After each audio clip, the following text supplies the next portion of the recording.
Have you ever wondered what happened to the legendary Chuck Norris? I recently saw a video he made and I was shocked. He's in his 80s and he's still kicking butt and working out and staying active. What's even more shocking is he's stronger, can work out longer, and even has plenty of energy left over for his grandkids.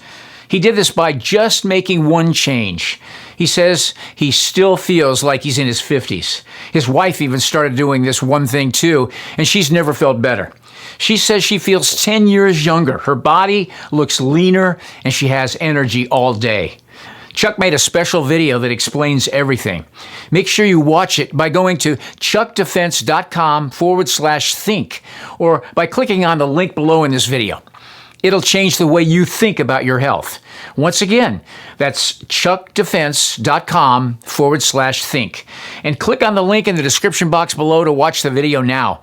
You won't believe how simple it is.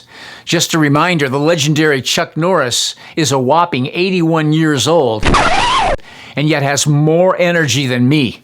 He discovered he could create dramatic changes to his health simply focusing on 3 things that sabotage our body as we age.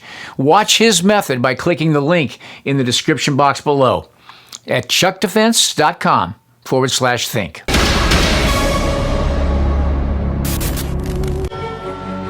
We're in very great danger from the pollution that's coming down over us. And we've been led astray by the military-industrial complex. Is the government spraying dangerous chemicals over us from Is the government experimenting with our weather? That's the question at the heart of a phenomenon called chemtrails, now getting widespread attention.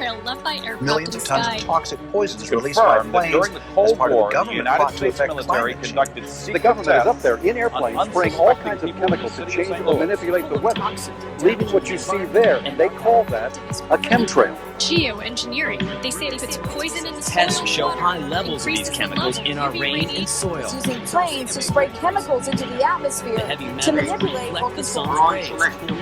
And that's why health department records show a sharp increase in barium and aluminum in California's water supply. We shall propose. In 1947, Project Cirrus expanded to test cloud seeding on a hurricane traveling eastbound 350 miles off the coast of Jacksonville, Florida. They dropped 80 pounds of dry ice into the raging storm, only to realize that the hurricane suddenly changed direction and began traveling back towards the United States. On the night of the 15th of August, 1952, the worst flood in British history swept through the tiny seaside village of Lynmouth.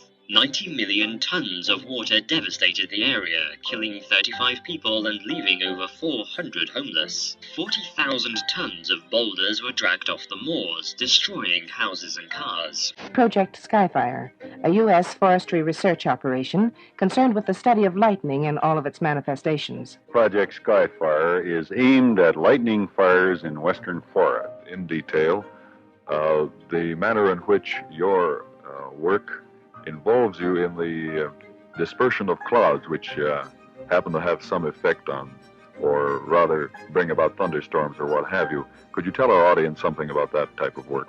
Again, man looks to his own efforts to increase the flow of water. Since the 1946 experiments of Dr. Vincent Schaefer, we have known that some clouds can be modified through seeding to yield additional precipitation. In 1962, during the Vietnam War, American forces responded with Operation Ranch Hand.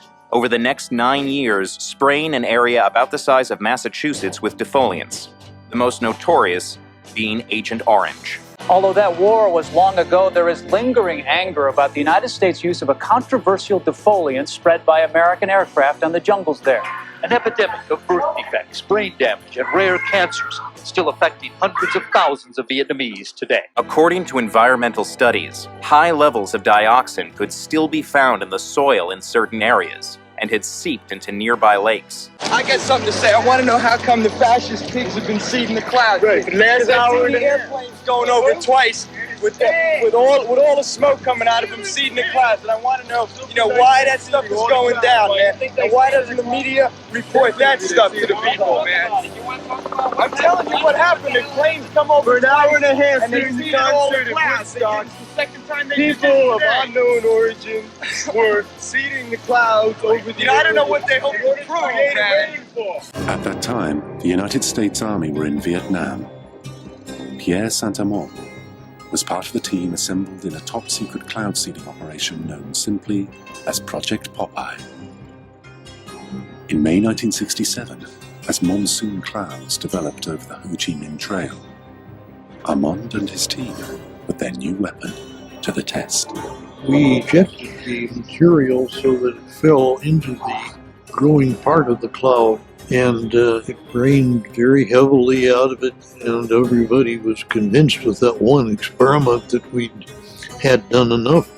Project Popeye had opened the door to a new and dangerous type of warfare. They imagined loading the clouds with radiological, biological, or chemical agents and having them rain on demand. They could attack your enemy using the weather, but deny ever doing so. Allegations were made that cloud seeding had not only made jungle paths impassable, it had also killed thousands of innocent people. But this didn't stop governments from continuing to explore ways of modifying the weather, sometimes for highly questionable purposes. And that message calls for new frontiers, new vision.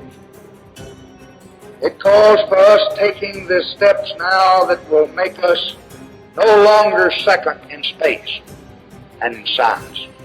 It lays the predicate and the foundation for the development of a weather satellite that will permit man to determine the world's cloud layer and ultimately to control the weather, and he who controls the weather will control the world. It lays the steps that's necessary to provide a nuclear rocket that will produce benefits that are so unlimited that I couldn't tell you about them if I had all afternoon.